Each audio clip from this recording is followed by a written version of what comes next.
In yoga, physical movements alone are unimportant. Yoga is an all-round development where we have to bring the body, the senses, organs of action, organs of perception, mind, intelligence, consciousness, and conscience. These are the various vehicles of this human system. In yoga, each and every part has to be made to activize, where the organs of action, normally the flesh, the fibers of the flesh, the spindles of the flesh, when we move, they are activized. Then we have to make the organs of action to balance exactly with the skin, which is the organ of perception. So with the combination of the body action and the organ of perception, a new light dawns. In that new light, intelligence develops to penetrate the body, because unless and until the human body from the foot to the head, right to left, is known very well, the unknown cannot be approached. So all these yogic postures brings the intelligence to flow in the system like the river as a single unit, where the river from the mountain to the sea is one.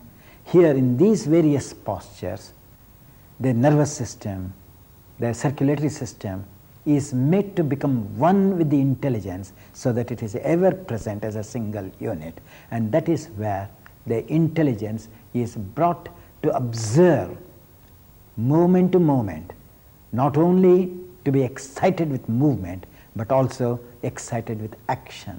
Then the mind, the self, the body, they all unite together. As you're all having done yoga for several years, now I will give you something new points for you to carry on. First of all, when you stretch your feet, there is a tremendous action on the flesh. Spread your heels sideways, spread your sole sideways, then the entire foot, half should move backward, see extension, and half forward. Then feeling the flow evenly on the right and the left, outer edges of the heel skin. So after that action from the body, which is known as a cognitive action, you have to cognize that action through the skin, whether the skin and the flesh are equal. Follow that up to your armpit. The cognitive action and cognitive feeling should synchronize. Then take a deep inhalation, jump out 4 to 4 centimeters apart, extending your fingers from the shoulder blades.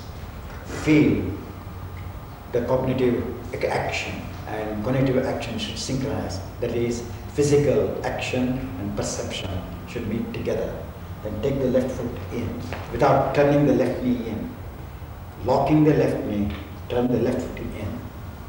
Then with the left knee, right knee, turn the right foot up. Right knee also should revolve. Then feel your left leg mentally, whether that leg is straight or not, like Tadasana. You have to stamp the body weight on your left foot. Then without shaking, with an exhalation, watching your chest, the plank of your chest, left plank of the chest, without dropping it, you should face the ceiling and take the right hand down. Go down as much as you can. Those who can place the palm, they can. Then after pressing your right palm, stretch your left knee more and more towards your groins. And extend the body backwards first, towards your left foot. Then stabilizing your left, stretch your spine towards your head. Open your front body. See that the front and the back body run parallel to each other. Turn your head up. So when you are turning the head, do not lose the contact of the armpit of the right hand. Stretch there also. Then reflect the right leg and the left leg. Probably maybe stretching the right leg more than the left. So stretch your left leg like the right. Then you have to contemplate from the bottom of the foot to the head, and from the right arm to your left arm, so that each part of your body is a single unit. Inhale, come up. Now take the right foot with the right knee inwards. Then turn the right knee out. Right knee only out. Take the left foot with the left knee completely revolving. Then stamp your right outer edge of the foot on the floor so that you are doing perfect Tadasana on your right leg.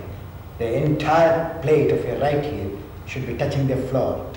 Outer edge of the right foot, heel should be on the floor. Then extending your left leg muscle towards your right, take the hand down. Extend your arm. There should be a tremendous leg extension of two types. Leg vertically move, extending upwards, arm extending downwards. Then take the arms down if you can, left arm. Then pressing your thumb, they stretch the back body. Cognitive feeling should be felt. Action, perception, they should meet together. And extend the flesh, because the flesh is like the two wings of a bird between the two bone, between the bone. So stretch your arm in such a way that the wings, which are like flesh, are equal on both these sides from the bone. Then look up, open your chest, and stamp your right foot firmly.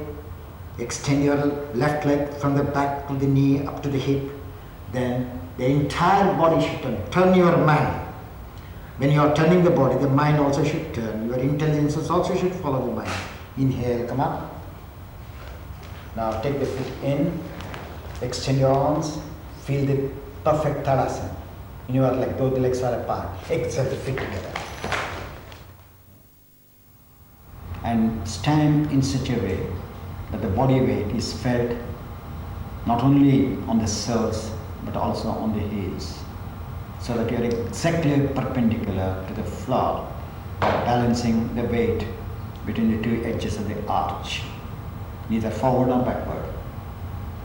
Then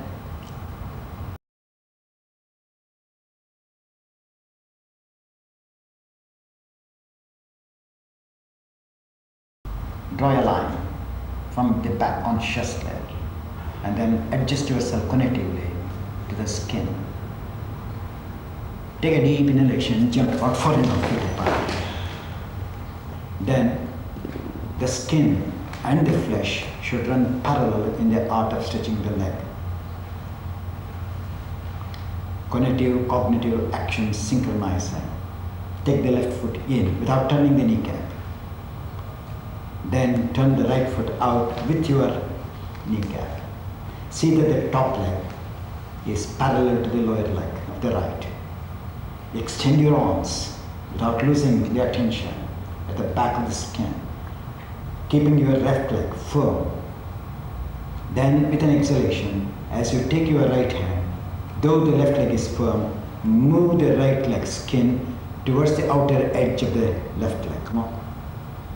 Creating room for the left in the left leg for the right to extend. Take the palms on the floor. Then pressing your palms, descending your thumb, extend from the wrist upwards the body, so that you get a grip not only from the legs, also from the hand, right hand. Then pressing your hand, make your right elbow concave, and then turn your head to the right back elbow joint. Extend your left arm so that the length of your right arm is equal to the length of your left arm. Then, holding your foot of the right big toe firmly on the floor, open your left leg still further. Extend. As you extend the leg, you have to extend your back ribs. Look up. Then reflect the right and the left leg. Then connect each and every points of your body as a single unit, so that your consciousness, your mind, your organs of perception and action are all synchronized as a single unit. Look up. Normal breathing. Then inhale, come up. Now take the right foot in with the right knee in. Then turn the right knee out again after turning in. Then with the left foot, turn the whole top leg. The top leg should run parallel to the bottom leg of the left. Extend your right hand. As you are looking on the left side, you should never forget on the right side. Now open your chest, the plank of the chest broad. Then with an exhalation, go down. After placing the palms on the floor, press the thumb and then extend from the left arm towards the right as a single thread. Then hold your right foot firmly on the floor. Turn your left waist towards the right from the back to the front. As you turn the head, you have to turn the chest, you have to turn the waist, you have to turn the right top leg from inside out. Then look up, then connect from the head to the foot as a single unit.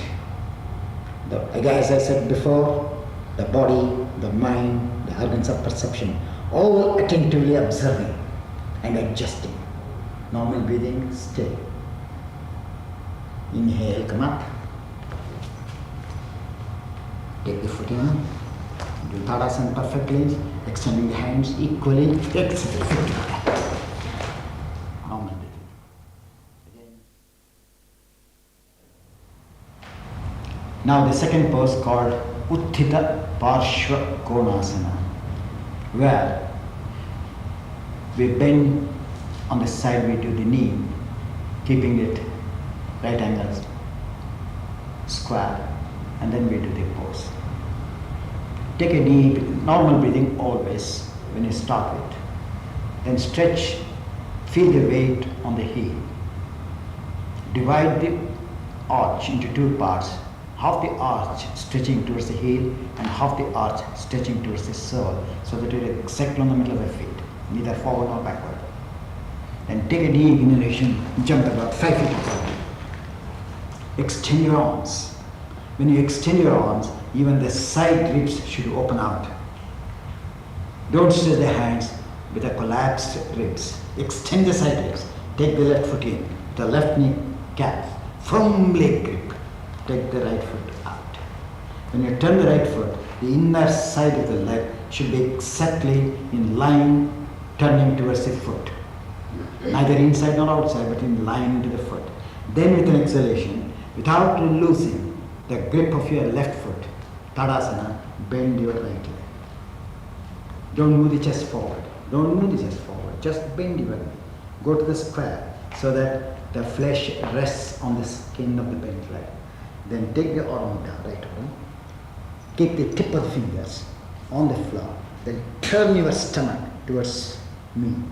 Then turn your upper arm, left arm, take it over the head.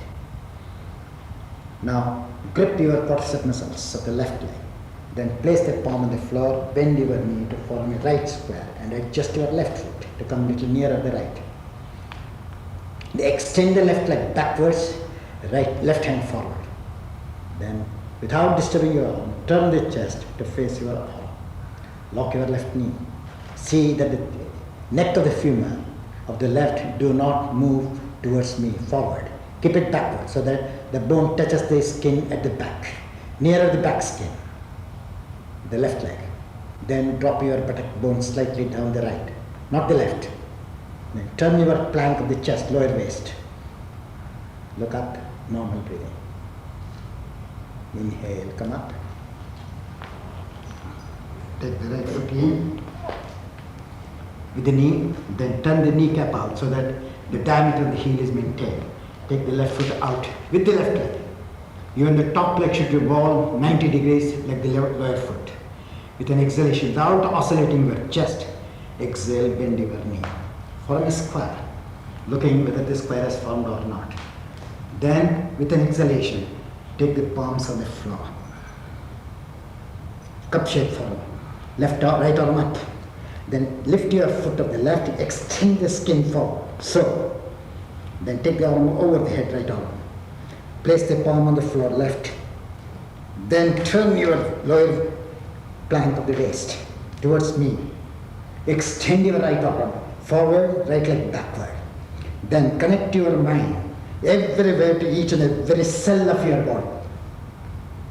See that the horizontal stretch of the right side and the vertical stretch of the left synchronizes. Normal breathing. Keep the right neck of the femur backwards without disturbing the left leg. Inhale, come up. Take the foot in. Normal breathing. Exhale, fit together in Tadasana. After bending the leg, when you place the palm, this is the middle of the arch. So the distance of the middle of the arch towards the sole and towards the heel has to be measured. Suppose I bend more. Can you see what happened to the arch? Suppose I bend less. Do you know what happened to the middle of the arch? So the position changes. So you have to measure by stamping the heel, extending the toe, so that you bend the knee in such a way, this becomes perpendicular. You have to observe always the calf muscle should run parallel to the shin bone. Suppose we do like this. Can you see it's a dead action? So you have to move back and then you have to turn in such a way that there is a weight here and there is a weight here. And this edge and this edge run parallel to each other. Then I place my palm. Then if you observe here, this the real guru, hidden intelligence is here. So this ligament of this and this should run, inner side and the outer side of the ligament of the bent knee should run parallel to each other. Then I take my hand up so that there is no disturbance in that foot. Now suppose I do the wrong pose, see what happened. Now I do the other way. Now what happened here? So even here also, when we bend, as we lie down on the bed with comfort, the flesh should sleep on the bed of the skin comfortably, and that is the square.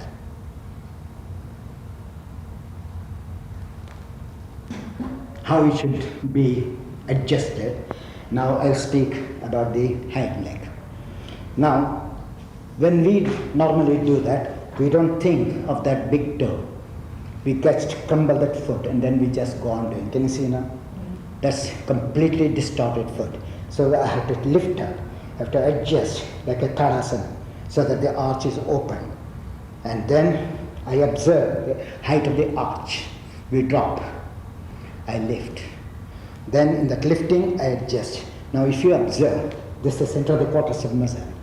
This leg is facing the front wall. As that leg is facing the front wall, I have to observe the chest also, whether it can face in line to my leg. Then I take my hand. Now what we do, we just do this way. And then we go on stretching. So this is distension, this is ascension. So in order to follow the distension towards the ascension, with this finger, I go on turning. With the right hand, I go on turning. With the left hand, I'm go on turning. So that I stretch here and this skin faces the ceiling in order to take my hand up. Can you see that leg stretch? The front and the back are parallel to each other. The front leg and the back leg, whereas we do like this. Mm-hmm. So we have to keep that running parallel to each other.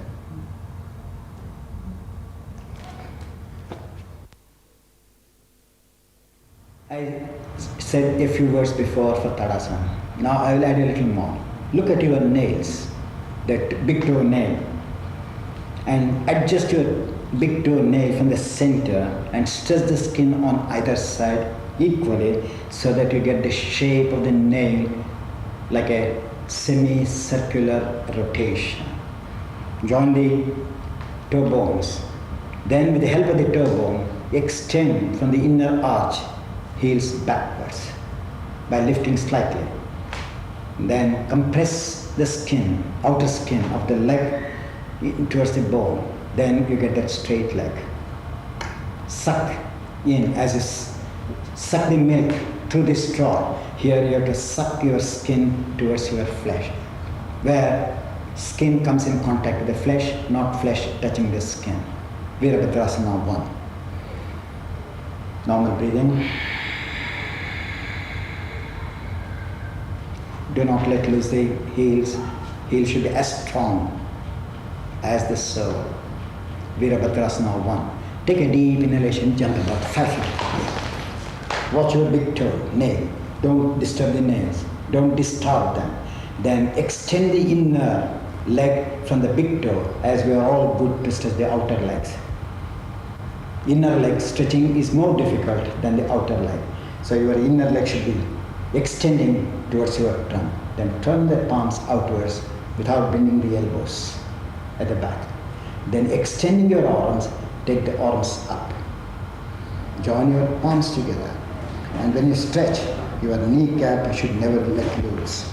Then take the left foot in. Turn the right foot out with the kneecap. Revolve the trunk. Then take the heel of the left slightly backwards. Lift and then extend for the external heel to go down. Then both the legs should be extended at the same time. There should be no difference between the right and the left leg in this stretch.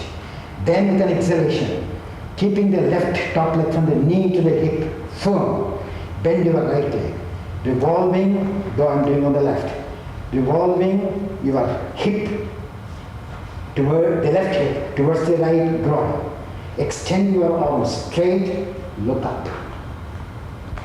Without lifting the buttock bone up. When you look up, the buttock bone comes up. Dip the buttock bone down and look up.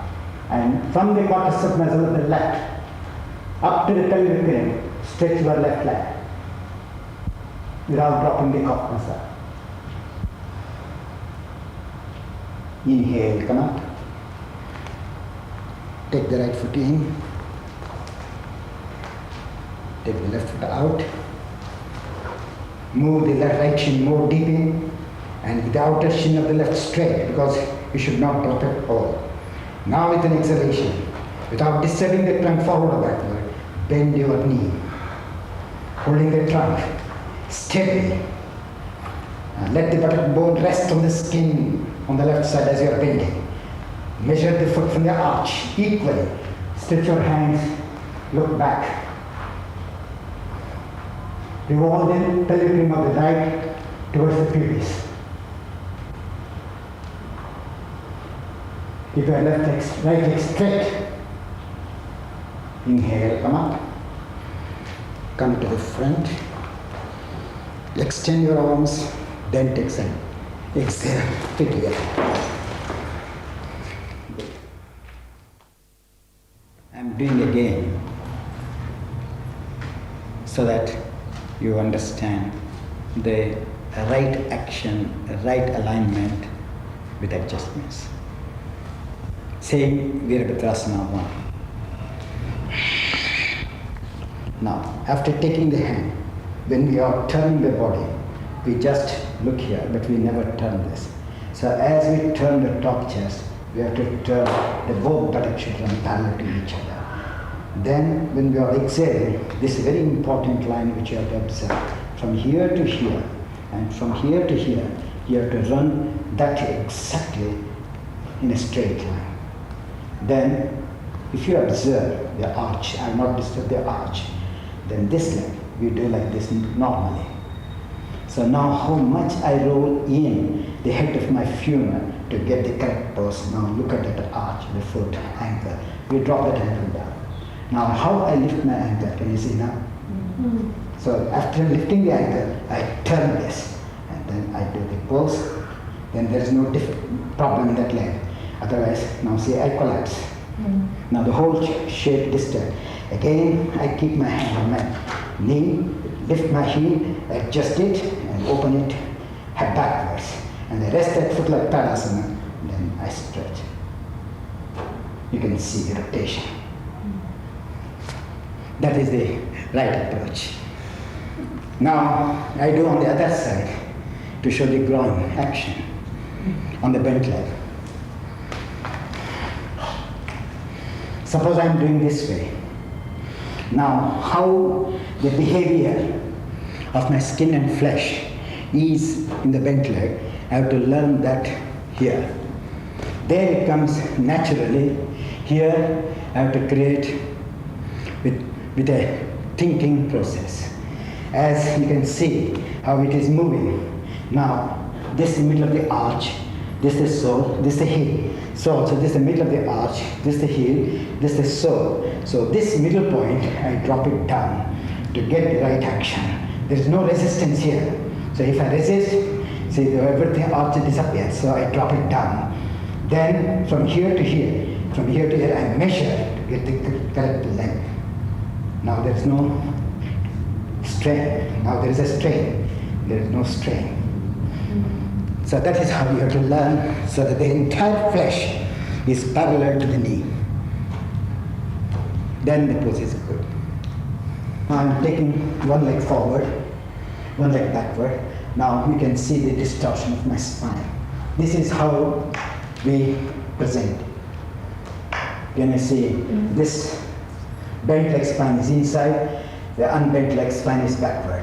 Now in this pose, you have to observe carefully. Now can you see now? So I'm moving in, and then from here I poke in so that I get that spinal movement. Now the tailbone is parallel on either side. Now it is not parallel. This is how we do, majority of the people. But actual pose is, this is known as aggressive pose, this is known as contemplative pose. Can you see the movement here? So I'm separating the buttock from the spine so that there is complete rhythm, tranquil flow of energy.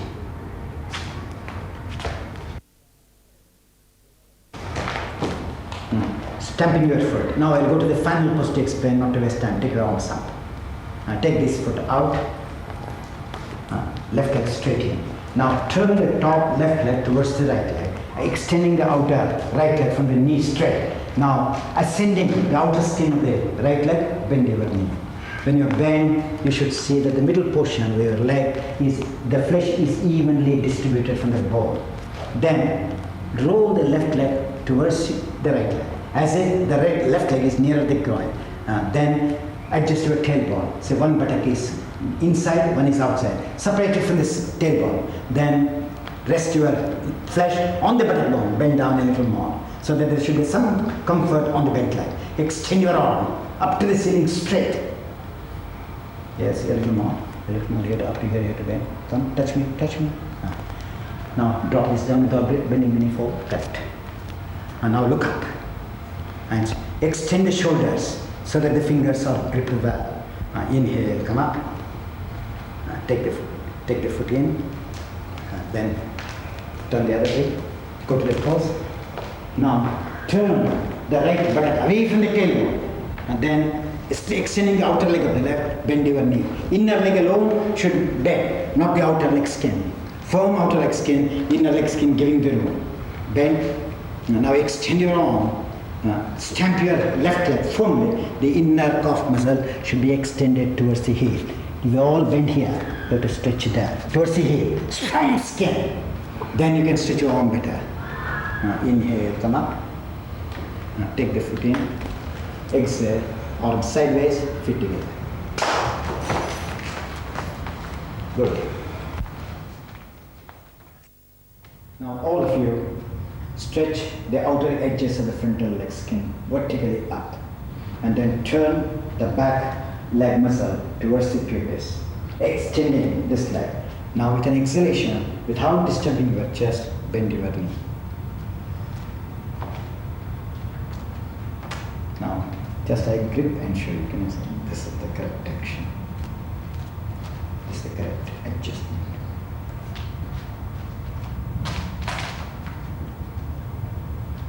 Now without disturbing the bend which I gave you, then keep that back leg extended, especially this area, inner calf muscle. Broad and firm. Then with that leg, you have to stretch without disturbing the front leg.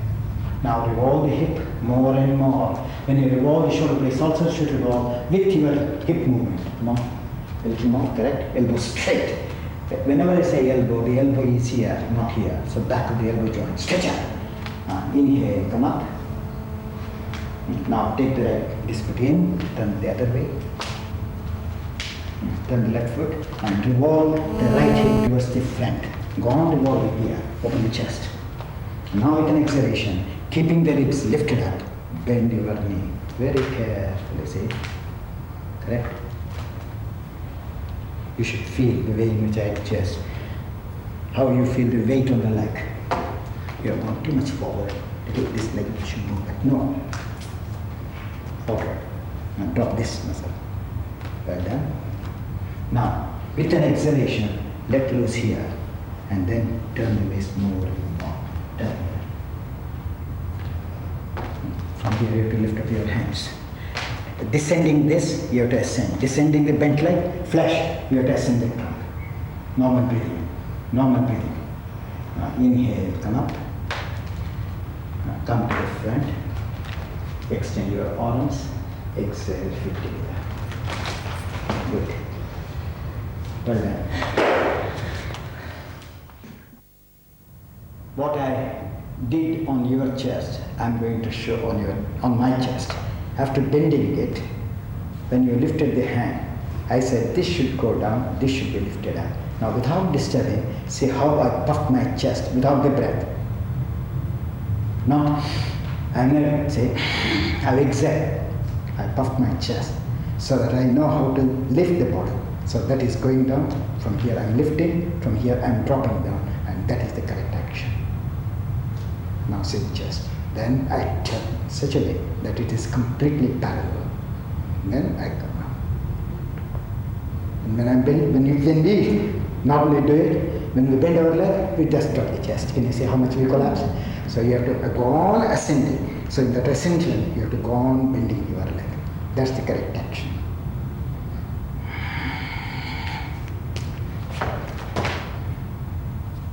Okay?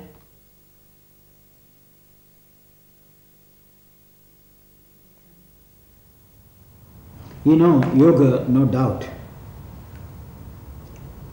covers the various shapes of man. Children are very active. They love to have variations and newness, freshness in approaches. So they have tremendous vanity, they have tremendous strength, they are not afraid of injuries, and as we all know, children recover faster than adults, grown-ups.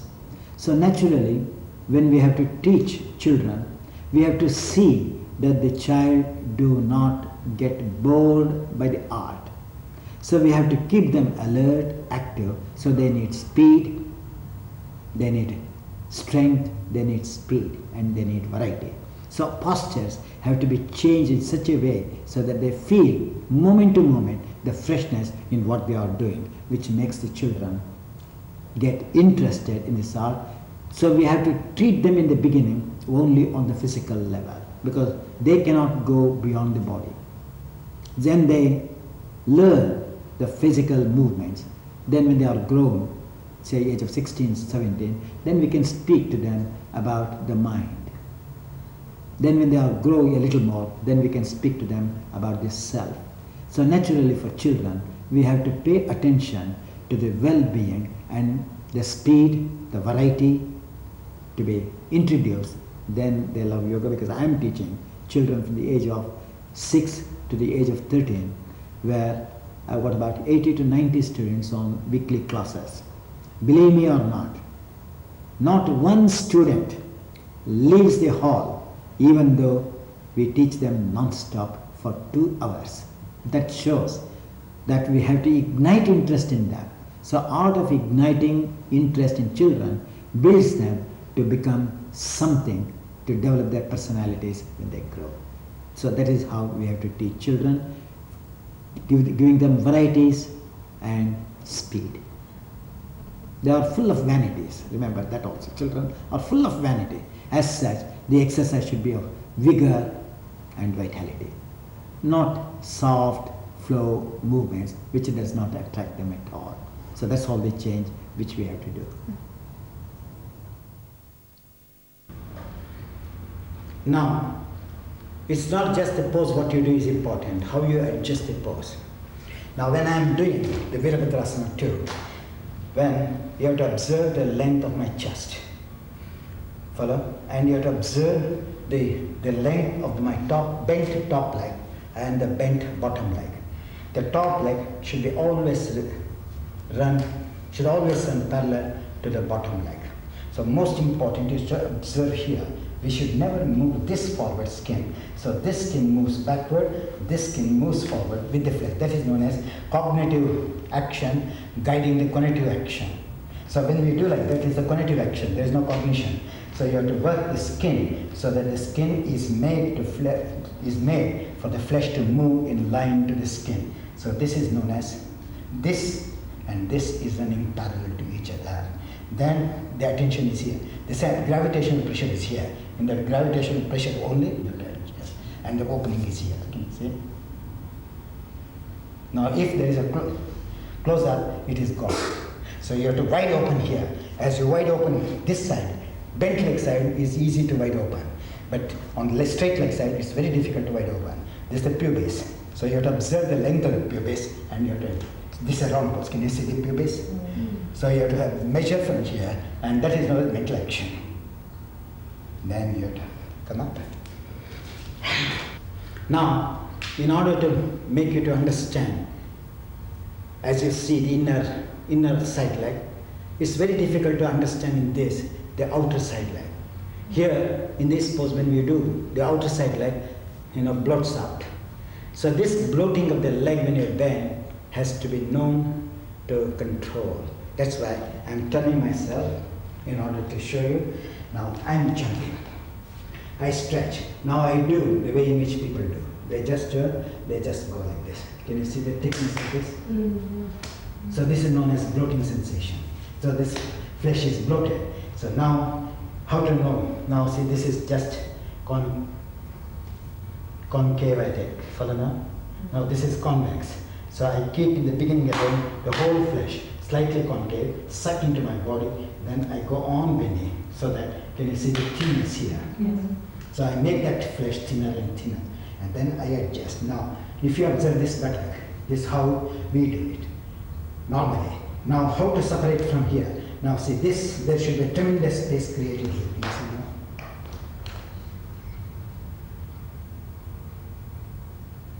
Can you see the difference? Yes. Now, if you observe this also, there is a tremendous intelligence required on this area. Whereas normally, when we do the pose, we don't think of that like, can you see how the knee drops off? Mm-hmm. Now there is a tremendous action in this leg than on the bent leg. So when I'm doing that pose, as I said, as this buttock is moving forward, this area of the flesh is lifted upwards in order to bend that leg. See? This is like Tadasana, like a poker stiff leg, not drop leg. Can you see it is dropped? Mm-hmm. Now how I have to make that poker stiff? Can you see? Mm-hmm. If you observe the knee bone and this knee bone, this is known as alert knee bone, this is dull knee bone. So this person is standing more on this leg than on that leg. Now stretch these fibers back, say what happened. That is correct weight on both the legs. That's known as alignment. Now here I come. She is my oldest pupil here, 1961 or something. Now, yes. Now, still if you observe carefully, there is tremendous attention required from here to here. She's straight here, but her intelligence is cut off from here to here, whereas her intelligence flows. This is known as zigzag flow of intelligence in the body, which we call the tranquil flow of intelligence is not there. It is cut like the river. If the heavy flow is there, it gets inundated, the land. So similarly, this is, you can observe here. So what we do, in order to give her, I take the inner quadricep muscle with my knee, I grip, and then I push back. Mm-hmm. So that intelligence is made to come in contact with the flesh and the skin. Same way here. Can you understand now? Yes. So, and she has to press this down, and pressing, she has to push this flesh and skin to feel the heat. That's the way. Now here if you observe, very interesting again.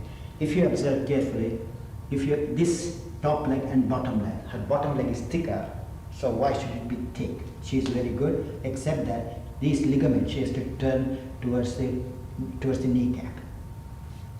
Then the outer leg opens. She is very good on the inner leg, she is not very good on the outer legs. So in order to extend, that means the inner leg is longer, the outer leg is shorter. So in order to make the outer leg longer, you have to turn the fibers towards the inner quadricep muscles. Then the length will come automatically. Here, if you observe, this is too thick, whereas it should not be. If you measure this, her top leg and the bottom leg is too thick. That means the bone is not at all activized. It's very interesting to say that you cannot stretch the bone.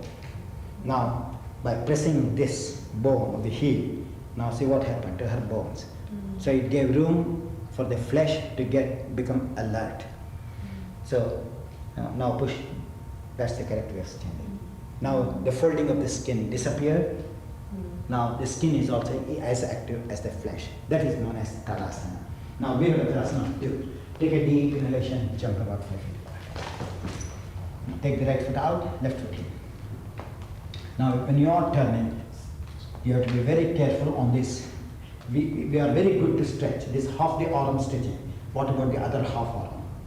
So as we lengthen here, we should know also that we are equally attending on the top of the, because the energy is flowing inside the skin. So the energy is the river within the body. So the river should touch this band as well as this band evenly without any fluctuations. Stretch that way. Now take the right foot out. Now with an exhalation, bend without, say I am touching this finger, so that there should be no movement at all. You are maintaining this in this length, you have to bend your knee without bringing the head back. And now harden this leg. Again I told you to feel here. Be strong here and take this head of the shin back with the neck. And that shin, neck of the shin should be taken back slightly for you, with taking the buttock bone down. Then only the leg will become thin. You feel now? Yes. Contraction. Well done. Now, if a line is drawn, all of you look here. This is the edge of the buttock, this is the edge of the knee. This and this point should run parallel to each other. That's the adjustment. Open as you stretch your arm, stretch your muscles of the pubis. Horizontally, arm tall. Now inhale, come up. Take the foot in. Exhale, feet together. Not necessarily to the other side. As you know, understood. This is all connected. If you observe the calf muscle, it is turning from the middle of the calf towards the outer edge, whereas this is coming inwards. So this is known as one fighting against the other. So this is, if you call this a non-violent muscle, this is a violent muscle. Because it is fighting against it because it cannot stretch. So it is quiet, the cells are dead. So though for appearance it is non-violent, inside it is violent because it is murdering the cells. Because it cannot feed them cells. So if you observe carefully, what I do is, I said this is the inner leg skin. So this dent which she has to take off that dent. Come on. See, there is a dent here. So the foot has to touch that dent and fill it. So as she fills in, can you see now? So now there is a tremendous life fold and there is no difference between this flesh and this flesh. Still it has to go back unless you stand this area down. As you extend this point downwards, you have to open this and stretch upwards straight. Now you can see the change in color, change in circulation. Now if you observe, this leg is well stretched, this is not well stretched. So if you observe the defect, see there is a dent in the calf muscle, there is no dent here. So her calf muscle, this is shorter, this is longer. It's known as habitual diseases. So what I do is, from the outer shin muscle, I said push that shin muscle back, this will open. And then stand erect. Now say the dent have taken it off. And this became longer. Understood now? Yes, it's right. Thank you. Now having explained the Tadasana, now you can all easily do it again. Open your back thigh muscles from inside out and make the back thigh muscles as flat as possible from this end to that end. You get Tadasana. Now take a deep inhalation, jump 5 feet apart. Take the left foot out, right foot in. Now there is a grip on the head of the femur on the right leg, is it not? And it is in Tadasana. The head of the femur is exactly facing the ceiling, like head balance. Without shaking that head of the femur, bend your left knee and watching the right hand. The right arm should be just in line to the lower arm, the back arm. If it moves forward, you lose. So you have to measure. Then harden your wrist of the right and extend your left arm and drop the sleeping down. See, there is tension. There should be no tension. Only the hind leg should be extended. You are completely forgotten here. Lock here and lift this slightly up. You should be nearer the skin, bone. The bone should be touching the skin. Lift up the bone only. Good. Slightly knee out, please. Your knee. Just like this. Tailbone forward, this way. And down shoulder. Good. This position. The outer leg should be in line to the knee. Now inhale, come up. And take the foot in. When you are doing the standing poses, you get completely blacked out, fatigue, tremor in the legs, vomiting sensations. If you are like that, in between the standing poses, you just sit like this. You can use a blanket or you can use a bolster. Join the feet together and sit on your knees. Just like this, with a relaxed body. The fatigue of the leg disappears, the tension of the diaphragm is taken off, the load on the brain due to the standing poses, tension on the neck is taken off, and the leg muscles are relaxed. And suppose there is a vomiting sensation, this is for removing the fatigue. If you feel vomiting sensation, just stand up, incline your elbows and just let go down. And remain like this. The vomiting sensation disappears. The blood pressure also shoots up. Then that feeling of giddiness, dizziness disappears. Just quietly stay without any tension in the brain. Then you can continue the other standing poses.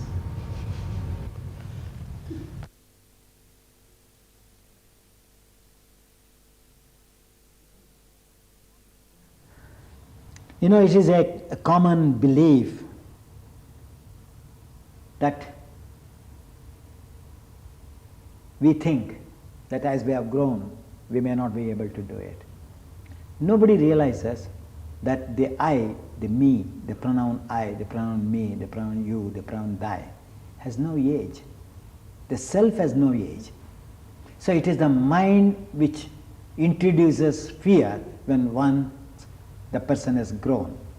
So it is the mind which has to be cultivated, cultured to face life.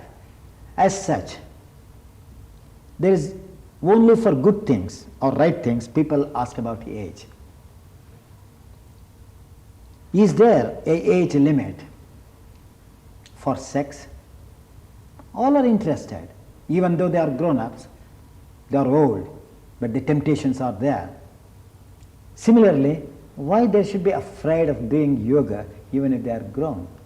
So definitely there is absolutely no age limit. As we take food every day, exercises or movements are essential to each individual every day. So food, if you don't eat food at all, then I say don't do anything. But when we have to take food, it has to be digested. In order to digest, we have to do something. As I said before, the gates of the human system is only respiratory system and circulatory system. These two gates are opened in the practices of yoga more than any other system of exercises. And that's why if these two systems are kept healthy, a man is ever healthy. So as such, when once there is a good health, age do not count at all. So irrespective of age, they can do only, there is a minimum practice because they have not used their joints, they have not used their muscles, they have to go slow. Beyond that, there is no other limit. When we are doing the standing poses, in between, you have to find the relaxing poses. So this Prasarita Padattanasana is a relaxing pose between the simple standing poses and the one which you are going to do afterwards. In between, this pose gives a resting abode for the muscles so that the complicated poses are done with ease and comfort. Normal breathing. Now take a deep inhalation. all of you do Tadasana without losing that understanding. That from the beginning till the end, you should know that the outer ankles which drops should be sucked in, lifted up, so that the outer ankle bone is nearer the inner ankle. Now, place your fingers on your waist, measure the sacroiliac muscles so that the sacroiliac muscles are moving towards the leg when the legs are lifted. There should be a grip, and open your side chest. Then, with a deep inhalation, sometimes you can do with inhalation. If the people are thin, they do with inhalation jump. If the people are on the higher side, heavier side, then they have to be taught with an exhalation jump. Then there is no strain for them to take the legs apart. So one can do both ways to learn. Though we say often inhale jump, even in exhalation one can jump. Heavy people definitely cannot spread their legs with an inhalation, so they have to be taught with exhalation. Now exhale, jump forward. Spread your legs more and more. And when you jump, the sole goes up. So again, you have to take the sole in this pose, so that the heel and the sole run parallel. Now, keeping your thumb pressurizing on your back, lift the tailbone up without disturbing the body, and slightly contact tailbone. Then take a deep inhalation. Then, along with exhalation, take the hands down and try to keep the palm almost in line to the feet, and then to look up. You have to tuck in the tailbone. After tucking the tailbone, you have to stretch the tailbone towards your head. There are two actions. One tucking in, the second moving forward without disturbing the buttocks. If you don't get the movement, if you feel that the tailbone is moving back, move the buttock bones towards your hand, slightly sway forward, as I did it. Then with an exhalation, bend your elbows, take the head down. After taking the head down, turn the outer kneecap inwards, and then push the head in a little more. Normal breath. Don't hold the breath. Then slow inhalation, come up, holding your foot firmly. Then look up. When you look up, you have to dip the spine down and towards the chest. Look up, pressing the elbows. Then hands on your back. Exhale, feet together. Normal breathing. In order to make you understand the pose I am doing once again, so that you can see how I adjust, how I move, how I tuck in the tailbone and then extend forward. So all these things can be known. So I do from the sides for you to catch the pose.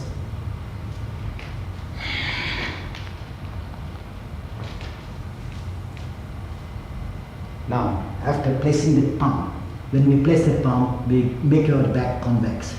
Now observe carefully how with the help of my finger, I dip in and then I come forward. Where the hips also gets contracted and extended at the same time. Then staying here for a few minutes. Here also when you say, you have to observe. Now this is also a pose, but this is not a final pose. Now from the diaphragm, I still open more and more.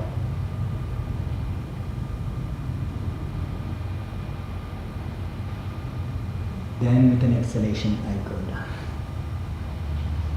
When I'm going down, this is the gripper. If this grip is lost, you can't take the pose. Now see how I grip there. That means I hold the floor so it can't slip. I let loose so it goes out. Can you see? Yeah. So again, this is the real brain. So you should know from each asana you have to trace the source of brain. So in this pose, this becomes the source of brain. Can you see now? Then I work. Then slowly I come up. And so beginners cannot jump. So in this position, I say take your foot a little near, so that they get security. Then I say lift up, hand comes back, bang, jump, drop the hands. That's how you have to also teach that after doing the pose, they should be taken inside the legs, then they will not tear their muscles. So I will show you how important in this asana in placing the feet. Now when we are doing the pose, most of us, we press the outer big toe corner to the ground to get the pose. So what happens on account of that? The interior leg drops and so there is a strain here. So this big toe has to be turned from outside in so that the foot is doing Tadasana. Can you see the ankle? So the movement, this is the hooker. So I hook my foot and the ankle. That is known as the anchoring point. You follow? So I have anchored here the whole body so that there is absolutely no difference. Now we can see there is no drop in my arch. So that protects me to do the pose. And if you observe here also, now how I create space between my trunk and the top inner leg. Did you see? How I move away from the trunk. Whereas we just stay like this. And we keep the head on the floor. After keeping the head, with the help of the head, with the help of the inner ankles, you have to stretch the inner legs away from the trunk. This way.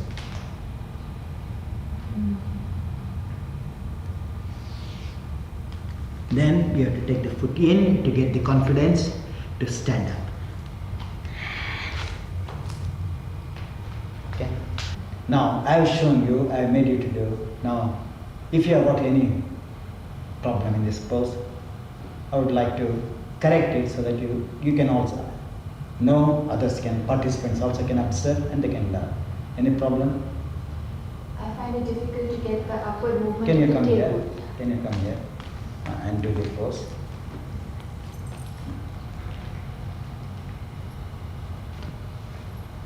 Now, she says that she can't get this movement. Follow now? This one, is it not you are speaking? Yes. Now, this has to be dipped in. So in order to dip in, you have to stretch the triceps. Unless and until the triceps are higher than the biceps, it will never go in. Not keeping the hand and stretching. So back of the arm, from the elbow to the shoulders, stretch out. Now has it gone in or not? Yes. And suppose you want to take more. Now what I do, this is the portion, this is the sacroiliac muscle. So this stretch the sacroiliac muscle and also dip down to touch the pelvis and the pelvic rim. Now she got the curvature. Can you see now? And if you want more curvature, this is the head of the collarbone. So through the collarbone, extend backwards and still it goes down. So the energy is flowing this way, and here the energy is coming that way and meeting here and going like a circle. So it will be rolling from the head towards the tail and from the tail towards the head that way. Now, you understood now? Yes, thank you. Good. Any others have a problem?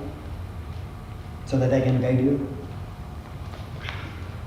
We sorted mine out. Pardon? We sorted mine out in food. Yes? Because my long leg. Any others? I'm not sure about the balance. Oh, tell me. Say face this. Face this. Because others have to see. Now suppose they cannot take the head down. Which one you are finding difficult to?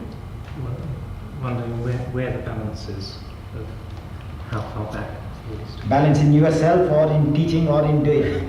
in doing. In doing. Now, this is the gripper. So when you move, the groins has to be taken forward. Now, you got the pose. What we do, we don't move this at all.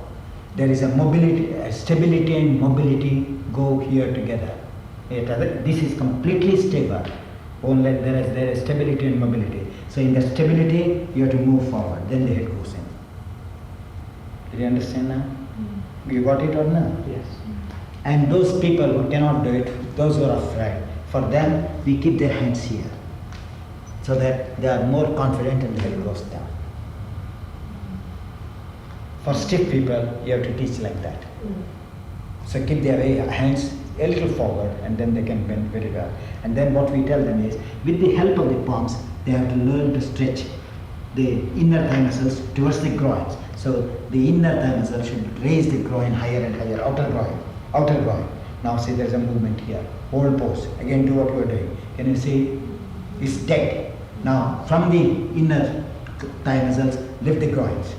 Now see the movement comes very, very well. Mr. Iyengar, can you tell us Yes. something about the distance between the feet in relation to the length of the spine? The spine is almost the same. Now you do the pose, then I'll correct it. Now what's your problem in the action? Because it's practical, it's not theoretical. Well, if I go very wide, I Yes. feel I'm not extending the spine Yes. enough. If I Yes. bring in, I feel I'm getting more Correct, I will tell extension. you that. Because your body is taut. Follow now? Yes. Those who are stiff, they cannot take the head down if the legs are very near. So in order to make them, we say go out. Then you place your head down. Then get what you call confidence. Then without lifting the head, move both the legs nearer and nearer to each other. How much I can take without lifting my head. Now you understood the pose? Yes, so it's according to the maturity of the people. Maturity of the muscles, the distance comes nearer. So in the beginning, we have to give the distance more. Now for example, now there should be a rhythm also. Suppose I want to do, I can go down, then I keep my head. So the rhythm is gone in my leg. Yeah. So I have to adjust that. So follow now. Without disturbing the other part, I have to take the legs in. Can you see now? So the rhythm of the leg extension has to be maintained. Otherwise it becomes Uttanasana. Follow? Yeah. Any other points? Following on from Diana, what happens if you have a student who has very short legs and a long spine? Their legs are so close. Spine can never be long. If they cannot do it, if their legs are short, their trunk are long. So then what we do, we keep their pillow so that they may not go down more. Then they learn the art of stitching the leg. Suppose I keep a bolster or a brick in between, then I move, then naturally the head cannot go, so I have to spread my legs. So the extension of the legs come. So they develop their leg muscles. Yes, yes, Understood? yes. Thank you very much.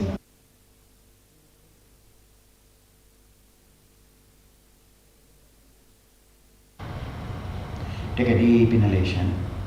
Then, along with your exhalation, jump about 4 feet up. Now keep your feet as firm as Tadasana. Inner leg ascending, outer leg pressing the outer heel down. Inner heel helping the inner legs to come up. Take the left foot in, locking the kneecap of the left. Turn the right foot out. Then when you turn the right foot out, see that this inner leg of the inner side of the foot is parallel to the inner groin of the right leg. Open your left leg upwards towards the ceiling. Extending the arm, exhale, take the hands down. Right arm down, normal breathing. Then try to bring the spine to touch your sternum without disturbing the body. Back body, nearer the front body. Stretch your right leg, grip them firmly, each and every part of your right leg. Do Tadasana on your left leg. Perfect Tadasana on your left leg. Then 1 foot forward, rest your palms on the floor, cup shape. Then extending the big toe of the right, come up. The right toe skin at the bottom goes back, so you have to lift up, extend, rest it on the floor, then stretch your body. And from the middle of the knee of the right to the buttock bone, give a single stretch and open the pelvic ring towards right pelvic ring towards the left. Then place the palm on the floor, right palm, extending the left leg. Feel the bank of your right leg. The intelligence should feel. Go back to Trikonasana.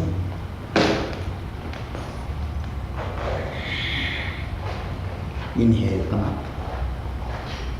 Now take the right foot in, extending the bottom of the right foot. Take the left foot out, turning the left groin also 90 degrees. Now with an exhalation, lifting the inner groin of the right, take the left hand down. I am adding new points every now and then which you have to remember. It should be added on both the sides. Now stamping the heel of the left, Extend the middle thigh muscle of the left towards the right leg. See that you extend more and more the back portion of the left leg from the knee to the buttock. Press your palm. Then bend your knee, come 1 foot forward. Then extending the bottom edge of the big toe. Press, come up. Then after lifting, take the buttock bone slightly back in line to the left heel. Then extend. You have to move the leg backwards. Place the palm on the floor. Extend the left leg from the heel to the buttock bone, gripping the right without oscillating the right leg. Turn the chest. Go back to Trikonasana. Do perfect Tadasana on your right leg and extend the left leg so that the intelligence is nearer the back bank of your leg. Inhale, come up. Take the foot in. Exhale, flip your leg. Do perfect Tadasana. Inner leg from the knee ascending up. Inner calf muscle extending downwards. Then relax. So when we do Tadasana, this is the arch of the foot. And this is one end of the arch, this is the other end of the arch. When we place, we have to measure the diameter of this and the diameter of this, and these two parts should be kept in such a way on the floor that the weight is not shifted there nor shifted here. Then the whole plate of the sword and the heel will rest when these two positions are placed accurately in Tadasana. Most important is here, this arch. Many of us have a slight arch here on the big toe too. As we have got an arch here, we have got an arch on the big toe. So there when we stand, the skin goes back, retorts towards the arch. So you have to open the ball point and then you have to stretch that very well. Then you know that you are stable on the feet. Ardha Chandrasana. I am showing you once again so that you know exactly how each and every part of the body is extended. Now, if you observe here in Trikonasana, the shin bone should be stretched backwards with the help of the shin muscles. Then there is a tremendous stretch here. You have to observe this ankle. When I am going into the pose, what happens? Now this is forward. When I lift, they go backwards. Now, when we balance, we do not touch this point and this point. So you have to press this, so that there is a tremendous stretch here. Then the outer ankle gets compressed and the inner leg is extended. You can see the extension here. Then the grip is here. In this leg, the grip will be here. Now, when I am stretching here, if I stretch my knee, I have to stretch the elbow. If I stretch the ankle, I have to grip the wrist. So there is a understanding, communication between this and this, between this and this, between this or this. Then all the three are moving, keeping room here so that they may not crumble at all. Then I stretch. When I stretch, I think of this line, so that there is a straight line from here to the groin to open my chest. Then this muscle is gripped and arms are lifted.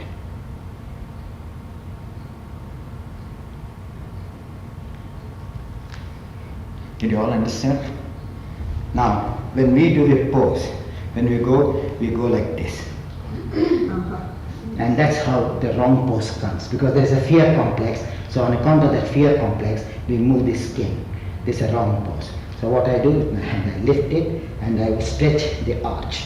See, I'm extending the skin to get the pose. So if I go down like this, you can see the whole thing gets distorted. So you have to open it, you have to stand in the middle of the arch there in order to turn. That's the pivoting point for the pose. If there is no pivoting point here, you shake. So suppose you are completely stabilized by pivoting to the ground, then you can open the pelvic ring, you can open the thighs, you can see. Understood? Now in the Ardha Chandrasana, I show you how the back muscles also works.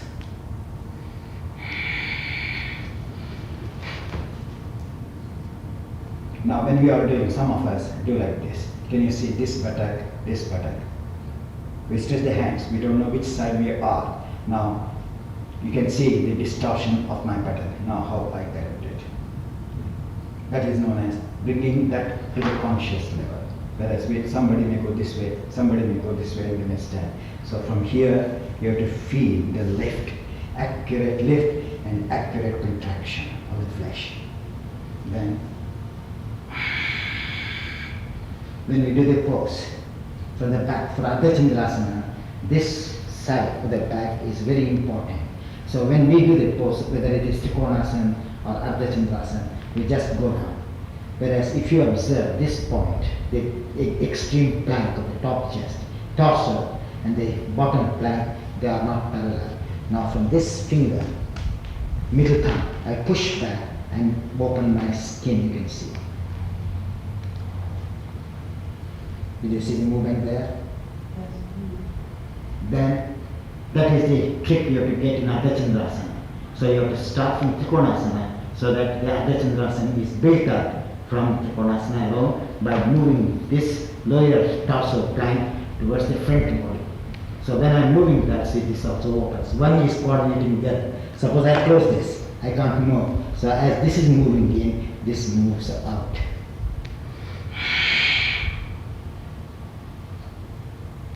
Then I come forward.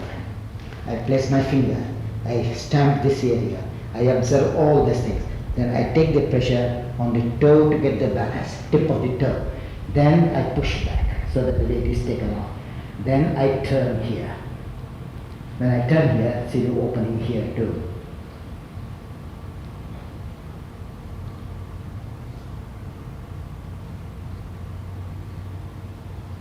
Then I observe how I take the buttock in.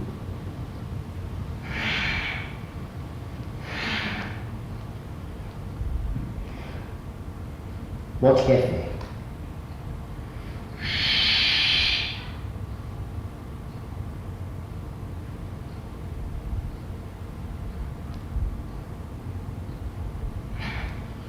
Do you observe the movement there? That's how you have to work on and on. Spread your legs apart, 4 feet apart. Take the right foot out like 15. Now go to Trikonasana. And from Trikonasana, go to Ardha Chandrasana so that I can correct you in the final pose. Now when you are doing this pose, see you are dull here, you are active here. So this shoulder blade should be moving here with extending the frontal arm straight vertically up.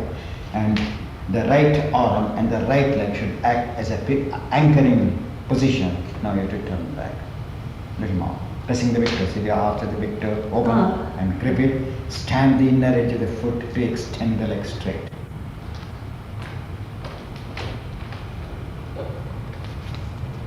Now from this is the tailbone. So this has to move down and then the inner portion of the body should come up. Again the shoulder blade. You are good, but again same.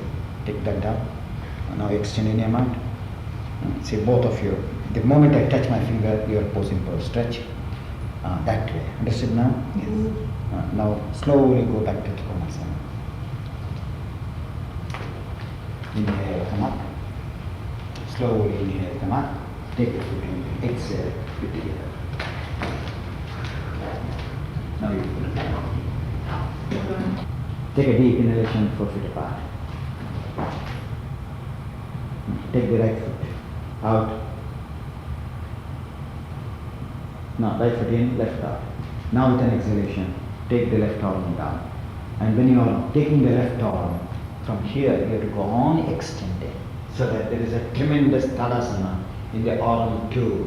As there is Tadasana in the leg, there is a Tadasana in the arm of the lower side. Now with an exhalation, 1 foot forward. Now with an exhalation, normal breathing there, then grip your tip of the fingers on the floor, big toe, then with an exhalation come up. Then after coming up, you have to press your finger, you have to extend from here straight up. Then without disturbing, I'm just touching so that you are too much on the back leg, so bring and Come into my little toe more and more. Touch my little toe more and more, like this. And then turn your chest more. Lift up here from the behind the buttock, and then stay there. You are very good, but this is going too much. So this kneecap should turn up, the big toe should turn down. This up. Then you have to open here. If a line is drawn, try to get a line here. Good. Here.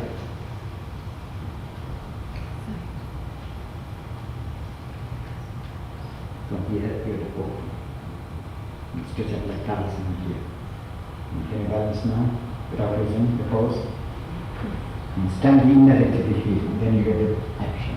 You have to, this muscle should come forward. Little forward, little more, little more, little more. And then extend your arm in Karasana. You got it now. You now understand how to do it? Now go back to Karasana. Now go back to Karasana. Inhale, come up. And take the foot in, exhale, foot together. Now you can see yourself. You can show them stuff.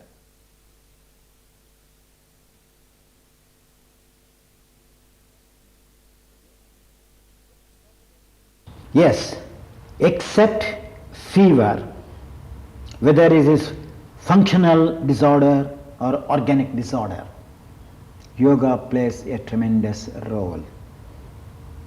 I have patients who have to be operated, but they never underwent operation. Those medical people who said that these people cannot get back health, they got back health. We run 2 classes, medical classes in Pune, where we have about 50 to 60 patients on each class. Here in yoga, there are wetting and drying system. You can block an organ and supply the blood to the needed organ. If you want an exercise for the liver, how to exercise the liver, the contraction, the expansion, the lateral movement of the liver, or the spleen, or the pancreas. We have postures which can play a very good role by blocking the other system and wetting that area so that that organ bathes in blood. And there are certain poses where we can allow the blood to withdraw from that organ and take to the other area. The beauty of yoga is that each cell in our system, when they are born, it should not be born as a stillborn cell, but as a lively cell, so that it can supply the energy and have a natural death. So yoga being oxidizes the system tremendously. Many of the postures are resting postures. As such, it can be done at the time of convalescence, or it can be done at the time of illness.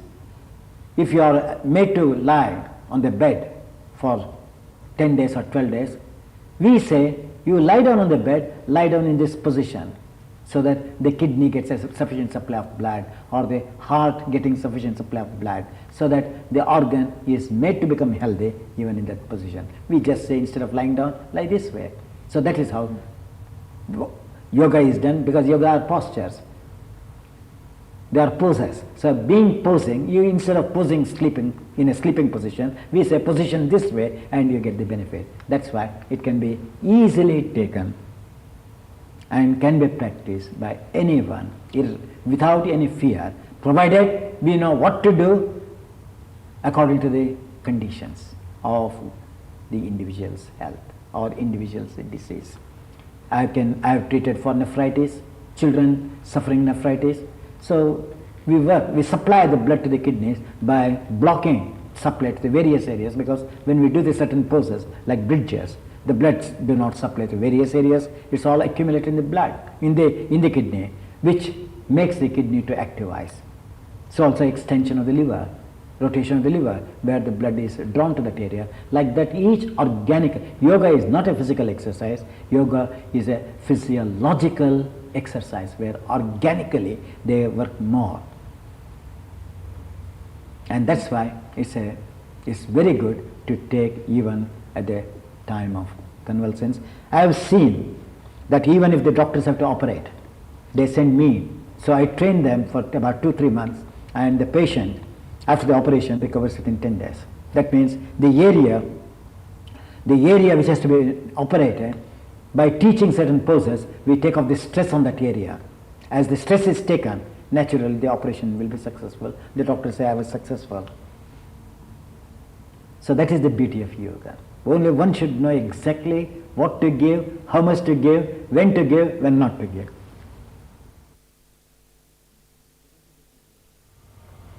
Stand well, outer ankles in, inner ankles up, inner legs ascending, outer leg compressing in Tadasana.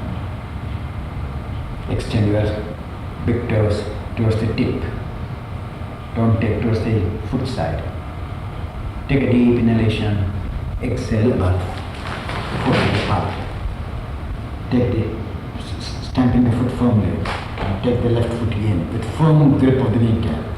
Then turn the right foot out.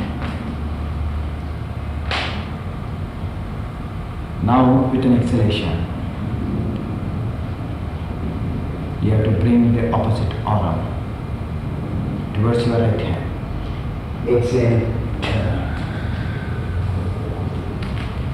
Now bend your knee, place your palm forward, bend with an exhalation, lift the left leg up, and extend the arm, left arm, along with your right leg, and revolve the spine. Keep the lifted leg firmly, and then turn the chest. Go back to Trikonasana. Inhale, come up. Take the right foot in, gripping the right kneecap. Turn the left foot out. With the groins. Now with an exhalation, revolve the spine and bring the right arm over the left foot. Turn your spine. Now bend your knee. Left, one foot away, right, with an exhalation, come, right palm. Then turn the spine, extending the lifted leg. Normally, go back to Trikonasana, Trikonasana. Inhale, come up. Take the foot in, exhale, feet together. Now, you saw, though I took with the technique, you could not see the front portion of my body. As such, I turn. You stand as you are. Once again, you can repeat along with me so that you can see my body and you can stretch. Take a deep inhalation, jump about forward. Take the right foot out, left foot in. Now with an exhalation, ascending the spine. Now with an exhalation, revolve the body. Place the left arm outside the right foot. Turn your spine. Then bend your knee, one foot away, place the right palm, left palm. With an exhalation, come up.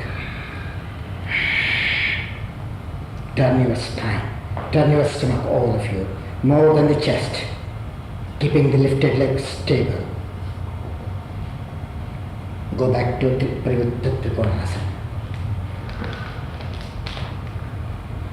Inhale, come up.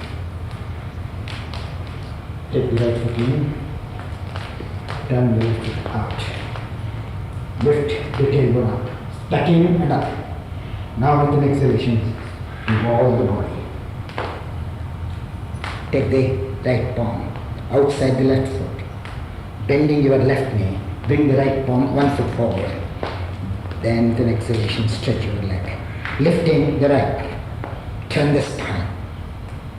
Revolve the abdominal organs, lower abdominal organs to the maximum.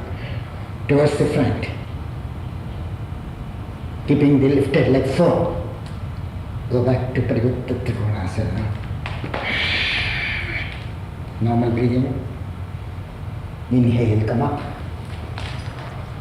Take the foot in. Exhale.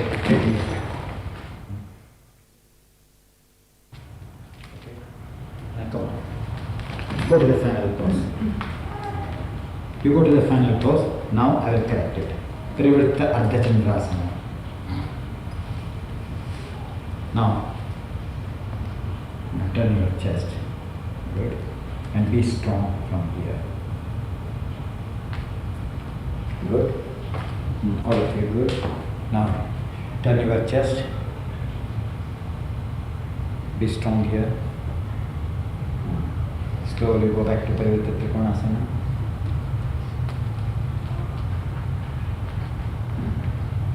Inhale, come on. Take your foot in. Jump. Now, let me correct the others. Now, when you do a Parivritta Ardha, this hand is very important. It should be there in line to the big toe.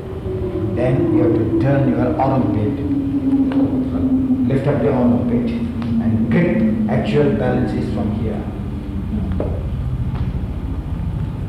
Well done. Turn a little more here. A little more.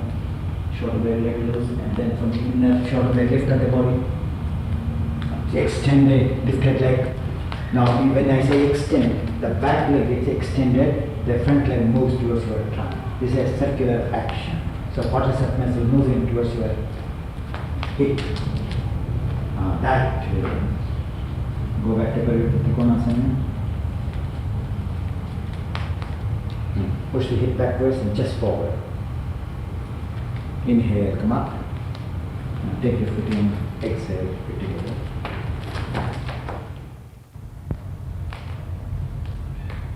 In Parivritta Ardha Chandrasana, you should know the key points. So if you know those key points, you will not lose the balance. If you don't know these key points, you lose the balance and you find it difficult to hold the pose. So I'm showing you the key points.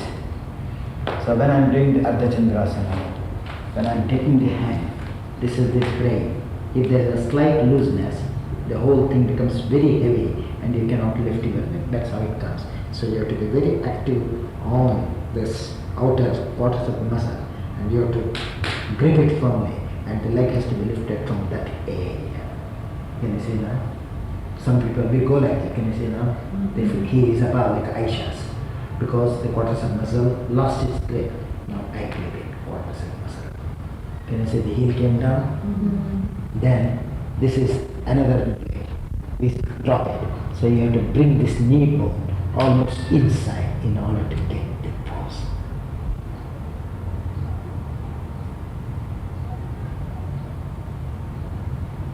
You understand? Now similarly I show the front so that you know. Now as which you cannot see, at here it gets completely moving inwards. When we keep the hand, the muscle has gone up. Can you see now? And without knowing this, we just do like this. And we do not know what to do with this. Now pressing the hand, I move the foot or the metatarsal from the little toe towards the big toe in order to suck the muscle near the bone. Can you see now? So here if you see, from here if you observe very carefully, they go all sucks in the skin.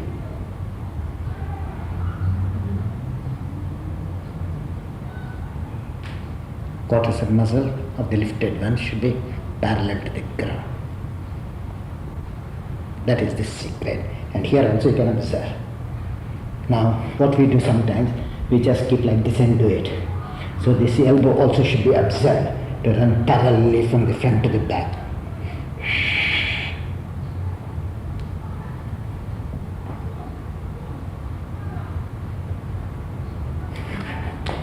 Follow? Now you can see.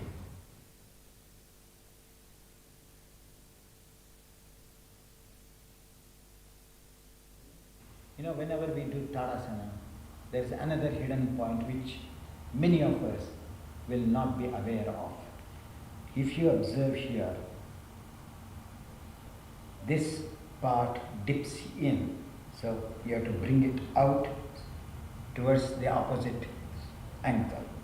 Then you will understand the stretching of the leg, bottom portion or the upper portion of the bottom portion of the inner ankle. There you should observe the Tadasana.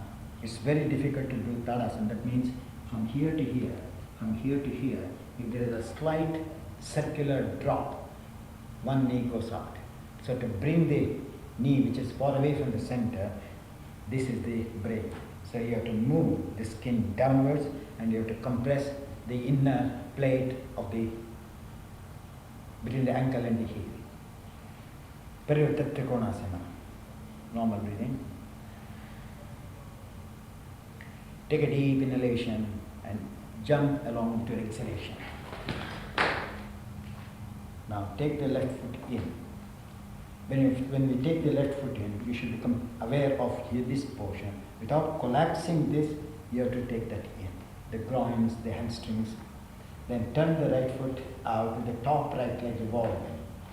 Extend your arm. Now adjust your distance in case you find. Now with an exhalation, revolve the trunk, bringing the left arm over the right foot.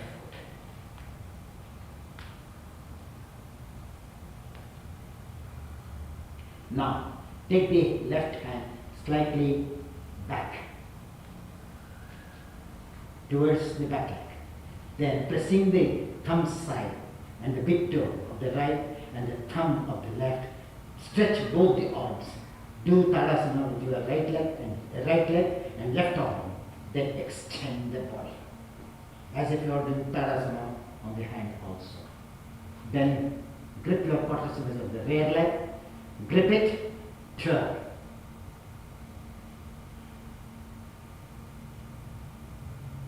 Inhale, come up. Take the right foot in, left foot out. Extending the arm without dropping the inner right leg. Revolve the trunk. Revolve the waist also at the same time, lower waist. Bring the right arm outside the foot. Then pressing the thumb, the right, do Tadasana on your right thumb, revolve the body. Now in this one, you have to keep the inner edge of the heel of the front foot on the floor to turn the spine. And grip the quadriceps muscles of the both, stretch the left leg backwards, right leg upwards. Inhale, you come up. Take the foot in, exhale, fit it back. Normal breathing. How to adjust is both the knees should run parallel. If there is a disparity between your right and left leg weight, the distance is not accurate. When you spread your stamp like that, you have to feel the weight on this foot and on that foot. If there is slight variation, this part touching somewhere, that part is touching somewhere, the distance is less or more. So you have to adjust. Like a balancer. Some side and the weight, some side there is no weight, only vegetables are kept. So they tap off little, put little more like that you have to observe. Now, with an exhalation, switching the hand, especially from the collarbone, with an exhalation, bring the opposite arm over the frontal foot. Pressing the palm. It's very difficult to revolve the bottom side of the chest. It's very easy to turn here, very difficult to turn here. So you have to create space here and move your trapezius muscles straight up. Trapezius muscles up of the left in order to get a good pose. Then you have to stamp the outer edge of the foot on the floor firmly. Bring the body, stabilize your back foot. And then with the back foot, turn the quadriceps slightly to the front, you get the pose. The chest will turn with the left quadricep muscle. Right outer quadricep muscle is the break. So there should be no disturbance here. From here, keeping it locked, turn the other leg. Good. Open your chest, you are collapsing, the diaphragm should face your head, diaphragm should face your head, still face, move the diaphragm towards your head, now that way. Inhale, come up. Take the foot in, exhale, fit together so that I can go to the other. Take a deep inhalation, exhale, spread your legs apart. You know the name of the pose, I suppose? May I know what's the name of this? Correct. Parivarta Trikonasana. Now take the right foot in, left foot out. Now, watching the shoulder blade of it from here, extend this arm. Now with an exhalation, without, say when you turn, you forget the chest. Without forgetting the side chest, which is open, keep it broad. Now with an exhalation, bring the opposite arm. Don't collapse the chest. Stronger the chest, the better the movement.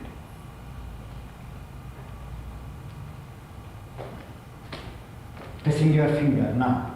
Bring your ear should be in line to the middle of the toe so that you can adjust your body. Don't move the head too much forward, too much backward in a line. Now lift the inner top leg of the right up and now revolve the spine. It comes better. Lifting here. And you have to revolve the spine. Good. Good. Inhale, come up. Now take the foot in, exhale, feet together. Now you can see if you want. In this position, Parivrtta Trikonasana, I will give you some points which also are akin to Tadasana. So if you don't do that, not only the Tadasana goes wrong, all the other poses go wrong. So that spot I will show you in Parivrtta Trikonasana, which you can see better than in Tadasana. When I do the pose, when I take, now I bring my hand. When I bring my hand, can you see the foot what happened? From the edge of the heel to the ankle. This is known as Shavasana. So though the pose is there, but the leg is sleeping. So what I do, from the ball point of the little toe, I revolve the whole foot to the front. Then when I am doing it, you can see the groin and the ankle are brought towards the big toe side. Can you see how I touch that floor? Yes. So this is real action. Whereas we create a dent and we continue the pose, which is the wrong pose. So you have to touch it. So when I have to turn the spine, look, the action there too. Then I lift here. Can you see? To get it still a better grip.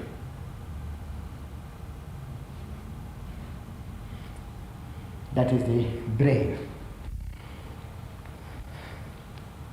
Now here, I am changing in order to give you, when I keep my hand, as I showed, that the inner ankle gets the dip here, this goes out. So as you observe the skin here, you have to observe the skin here, the skin is sucked into the bone. Here, the skin has come out. So when I am doing this pose, I stretch from here towards the little toe. Then I suck the skin to be thinner. Can you see now? Then when I am turning, this goes deep into my leg. Today, you know Kofi, who is an advanced student in yoga. So on him I will experiment for you to learn that there is still plenty to learn even in the simplest pose, which is so complicated that it does not bring to the attentions of what we are losing when we are doing that pose. Kofi, can you come? Now do the pose. Parivrtta Trikonasana, that now. Both ways here to do, front and back. Now, as I explained to you, if you observe that triangle, it's not a right angle triangle. That is why I'm showing the mistakes so that you can learn more and more. Because I may come once in 2 years or once in 5 years or never, who knows. So this opportunity should not be lost. If a line is drawn, you have to observe. Follow? Because the distance of the leg is so little, so it drops down, it does not come up. So what I do, in order to get this action, I move. What happened here? So this is how each one has to learn. Now if you observe this skin or this shin bone, it is moving this way. This is moving, this is known as distortion in poses. But for appearance, nobody will know. Oh, it's very good. Now you have to draw your line. As the river flows within the back, our energies also should flow in the back. Here, the bank is too strong here. Here, it is too light, too strong here. So you have to move this muscle from my hand this way. Come on. Revolve with your hand, with your own hand. Now stretch this hand up. Now can you see what happened to the bank of that line? No defect at all. Then in order to get this pose, where is the rope? I lost it. Now whatever you do, can you see the outer edge of the foot doesn't touch the ground. That's why for some people we have to help them. So I just keep my toe and I just touch his knees like dog pose stretch. Can you see now? Come on.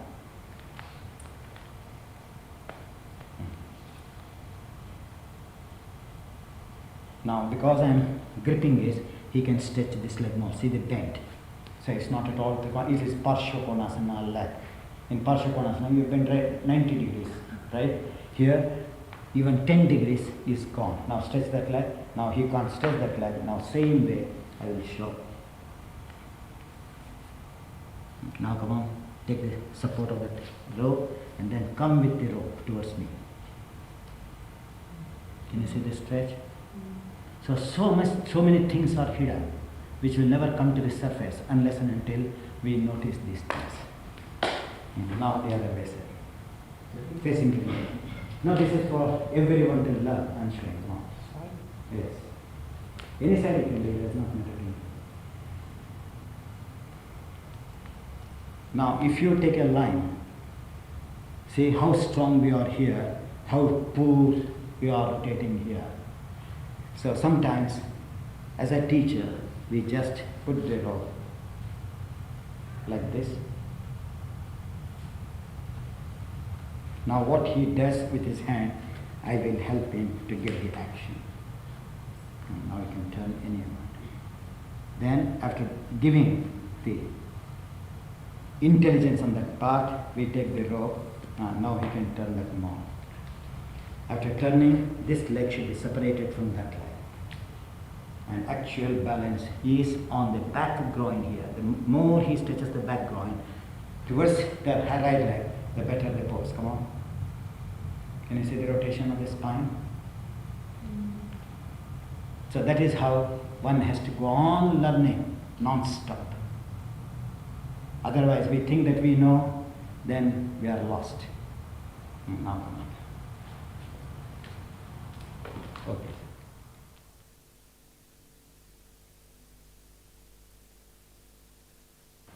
All of you, Tadasana.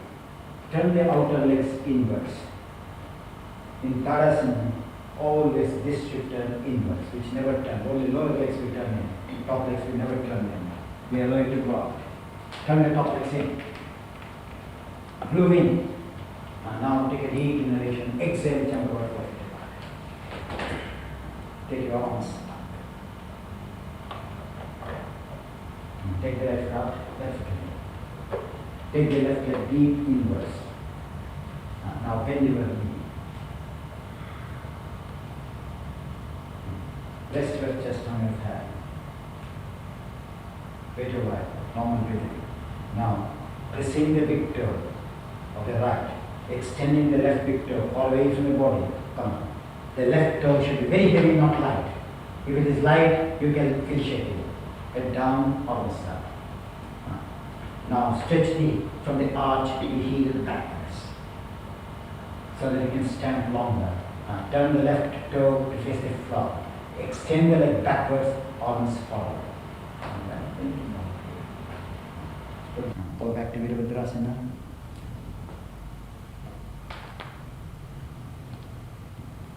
Inhale, come up. And take the foot in, exhale, feet together. Now, I am again showing once for you to know the mistake. Now, when I'm doing this pose, when you all were all doing, you did the pose, you are like this. See that leg, lifted leg, you are going like this. So you have to turn in and you have to stretch that toe. Not this way. Hold on. Can you try once again? Same side, please. Come on, jump 4 feet apart. Take your arms up. And take the right foot out, left leg in. With the left kneecap. Kneecap should be revolving, otherwise you will never get the pose. Raising the heel, inner heel of the left. Extend. And now bend your knee. Now rest your chest on the thigh. Then with an exhalation, come. After lifting, you have to revolve the inner ligament of the knee towards the outer ligament. Go on revolving here. This should turn. This is the brain. You have to turn here and extend. Come on. Like a football, you have to keep the foot strong to extend. Now come on. Arms up, please.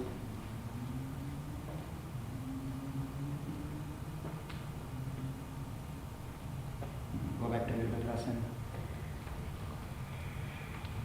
Inhale, come up. Take the foot in, arms sideways. Exhale, feet together. Now look, I will correct the other group. This part should be doing Tadasana as far as possible when you lift your leg up. For example, when we do, we make it to split, and that's why we don't get it. Can you see now? So what I do, I lift this portion. So that's why I press this area, outer big toe, with the arch. Then I'm balancing there. If I shake here, I shake the toes. So I have to keep that in contact with the wood to stretch. Can you see it is coming up? Now I stretch. Did you understand how I roll it in? So that is very important. Take a deep inhalation, exhale, jump apart 4 feet, 4 to 4.5 feet. And then take your arms up. When you stretch your arm, you have to lift from the inner leg for the arms to go up. You can't just do the arms without using this part. Come on, from here, suck the skin up. The arms come straight. Now take the right foot in, left foot out. Now turning the left foot, you have to revolve the right hip to come in line to the inner leg of the left. So much you have to revolve the right. Come on, left goes straight, right goes straight, left goes on revolving. Now with an exhalation, bend your knee. When you bend, you have to move from the inner bottom leg forward, skin. You should not just flex, you have to move. Good. Now revolve the left hip a little more, look up. Now with an exhalation, rest your chest on your thigh. When I don't speak about the breathing, you have to do normal breathing at that time. Extend the middle finger, bone and the knuckles. Now with an exhalation, slowly come. Suppose you lose the balance, you have to push this back. Bottom ankle back, top ankle forward. And top shin forward, bottom shin back. Then you can balance longer. You want the palms? Bottom shin back, top shin forward. Stretch. Revolve your hips. Right hip towards the ground, right hip towards the ground, left hip towards the ceiling. Go back to Virabhadrasana. Try again, once again. If you can do it, do it again. Come on. Now inner leg should be doing Tadasana straight. What is that muscle? Grip. Push this in. Then you get it. Now extend the arm forward, leg backward. Together. Together. As you stretch the right toe back, your middle finger and thumb should stretch forward. Go back to Virabhadrasana. Inhale, come up. Come to the front. Arms sideways. Exhale, feet together. Like that. So as long as the standing poses are not stable, firm, accurate, you will never know, even in back bends, how to adjust the leg and the spine. So that's why I am taking this example. Now do the pose yourself. Now take your arms up. Any side. First you do this side, then you do this side. Now bend.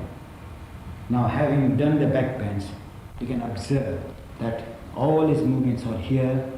This is completely forgotten.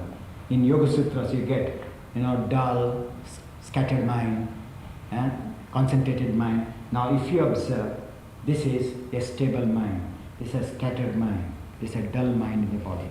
So what I do is, I take this back and then I move this forward and After moving that, I just separate the buttock and turn with the kneecap towards the ground by raising the heel a little up, so that you get the space to revolve the leg.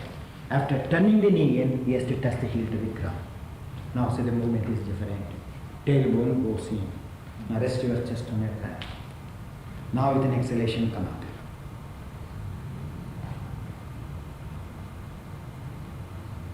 Now I will touch him in such a place where you know is the key.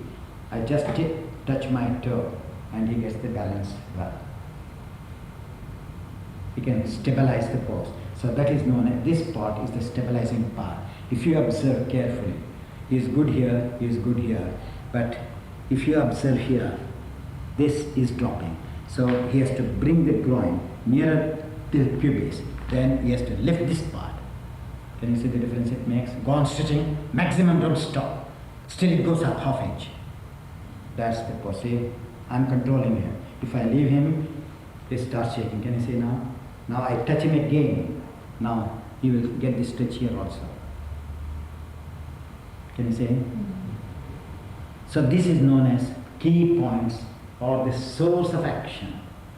You should know source of action on the other side too. See, continue. Not necessary.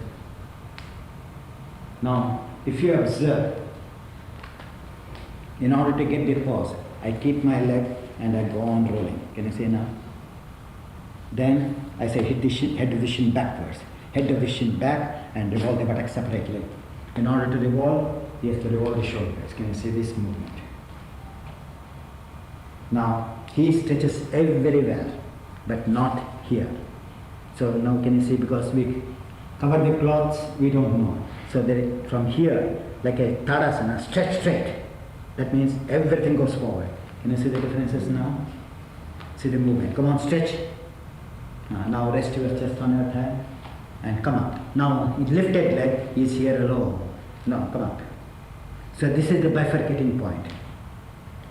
From here you stretch up to here. From here you stretch forward. So this is the divider.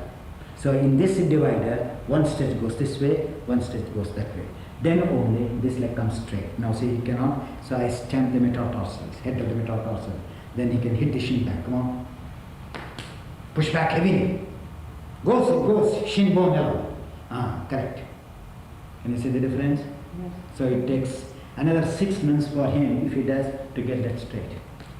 Daily practicing. So they're doing back bends, that is neglected. In back bends you never stretch there. It's always bent.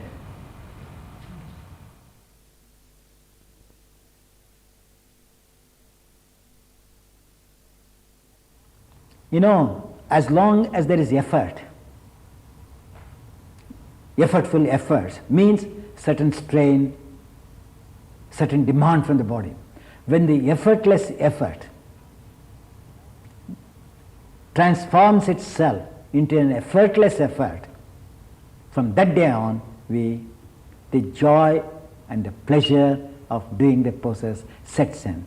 And that is the time we say that the duality of fight and non-fight, aggressiveness and passivity disappears, and there is a balance between these two, and the poise sets into the system and one starts enjoying. The peace comes when the effortful effort ceases and becomes an effortless effort. And from that day on, yoga becomes a pleasure.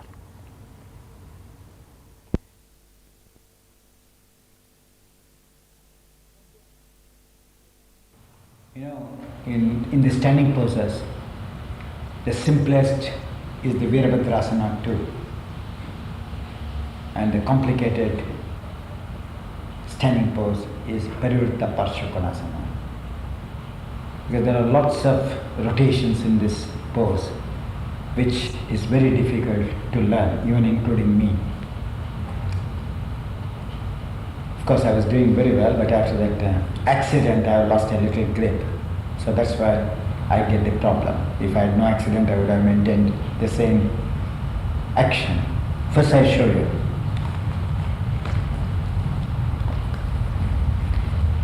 I will show front and back so that you understand the movement of the frontal body as well as the back body. This is quite opposite to this Parsvakonasana where you are bending and placing the palm on the same side. Here it is completely a revolvement of the body.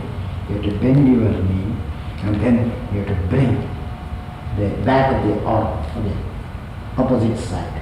You have to touch it on the floor. You have to, in the beginning, we lift that heel up, which you can see. Then you have to go down to touch it on the floor.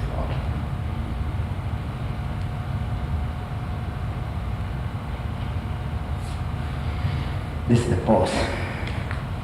Now on the front to catch. Sometimes the most important thing in this pose is that after squaring the leg, when we take the hand like this, we raise the buttocks up. Can you see? So that is where the moment it goes up, you cannot rotate at all. So you have to go down more and more, and then you have to keep the hands.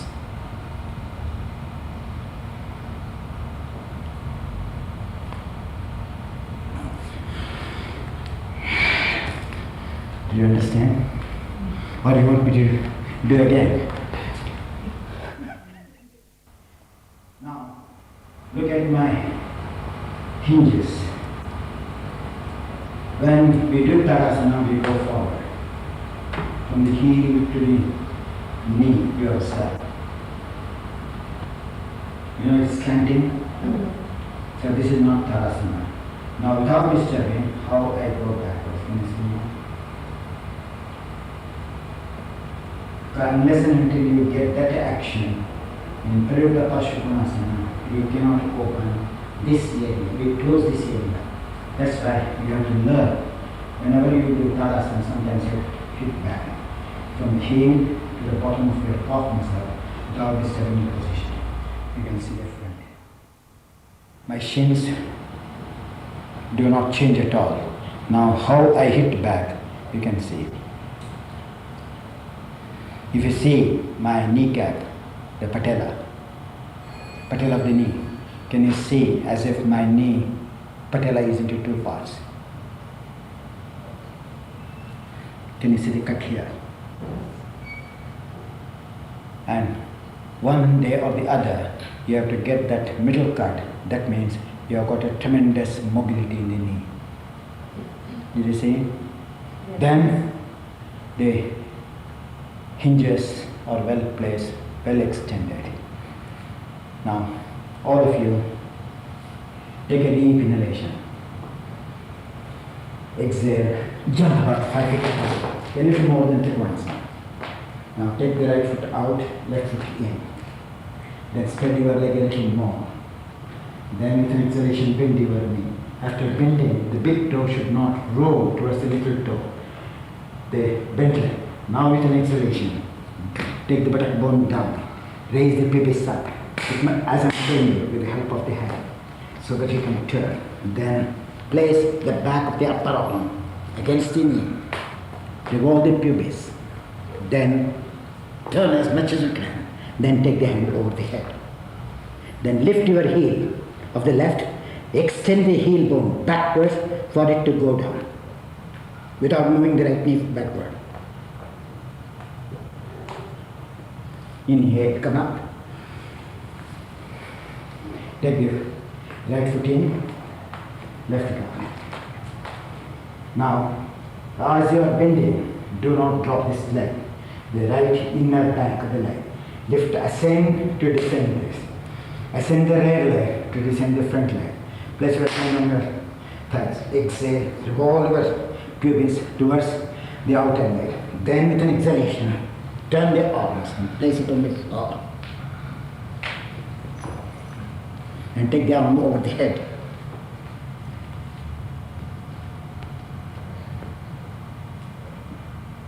Inhale, come up. Take the foot in. Exhale.